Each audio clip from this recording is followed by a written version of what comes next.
Amongst the most misunderstood principle in Islamic finance is the principle and idea of two contracts in one, or the combination of contracts. In this video, let's finally settle this conversation and actually clarify what this principle means.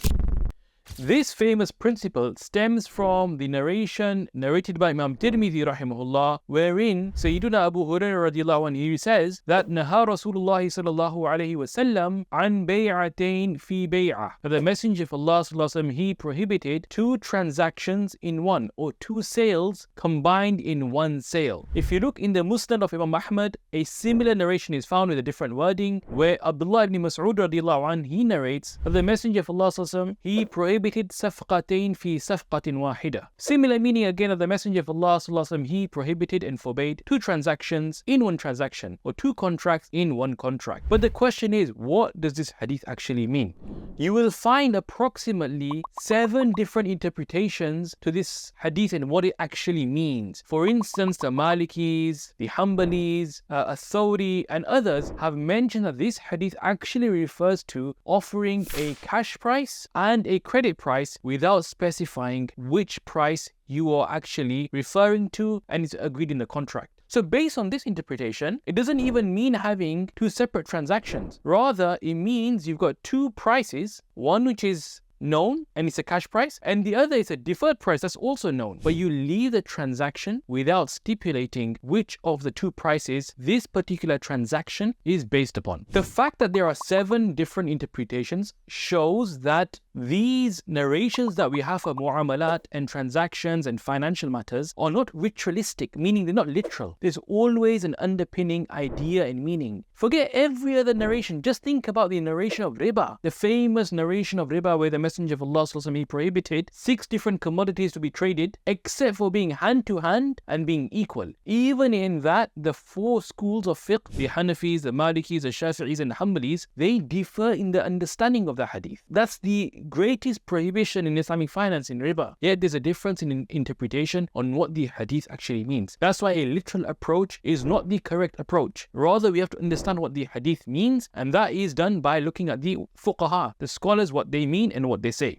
So what does the actual hadith mean and how do we understand this? Well, the Hanafis explain it very clearly. They mention that when we're talking about two contracts in one, they are the ones who say that if you stipulate a condition in a contract and a sale in a contract, which is part of another contract, another sale, and by signing the sale agreement, the second transaction, which is a condition in the first transaction, they both become binding. Simultaneously, you've executed these two contracts. That the transaction in the main contract is conditional upon this. That's when there's two contracts in one. Two contracts in one does not mean that you have a reference to another contract in a document. That's not two contracts in one, because that contract is not being executed by the signature. Secondly, it does not mean that when you have two contracts but one will be executed in the future with its own offer and acceptance, that is not two contracts in one either, because the execution of that second contract is contingent upon an offer and acceptance and not by the execution of this particular contract. Thirdly, two contracts in one does not mean when you have a master agreement, simply agreeing the terms upon which you'll do a transaction. That is not executing live transactions. That is only an agreement of terms. That is not two contracts in one either. Similarly, two contracts in one does not include the scenario where if you have one transaction, one financial activity where you are signing terms and perhaps like a hire purchase agreement. In some instances, you've signed a lease agreement, but that lease agreement simply has an option for you to exercise. That in the future, if you exercise this option, you'll have then the ability to purchase a vehicle, purchase something else. That will have its own transaction. But just by having an option in a contract, it doesn't make it two contracts in one, because the offer and acceptance for the second transaction will happen in the future on its own accord. When you exercise that option, that's when you enter into that transaction. That is not two contracts in one either, because you have the ability to exercise and the ability to not exercise. So in all these scenarios, they are not two contracts in one. And even if somebody was to argue, well, there is two contracts in one happening, there's two contracts perhaps here and there. If we overlook all these reasonings and all these scenarios which are not really two contracts in one, then let me tell you that in fact the classical Hanafi scholars have permitted scenarios which on the face of it are two contracts in one, yet they make it permissible and they mention that it's permissible. Even Imam Malik rahimahullah, if you look in the commentaries of the Mukhtasar al-Khalil or you look in Mudawwana, Mufti Taqi Uthmani, he mentions multiple scenarios from the Maliki scholars how they have permitted a sale and a lease together in one contract. So classical scholars have permitted these scenarios because fiqh does not simply work on what's literal. There's always a deeper meaning and underlying rationale and reasons. These narrations are not purely literalistic, they are based on legal meanings and certain contexts which the fuqaha have understood.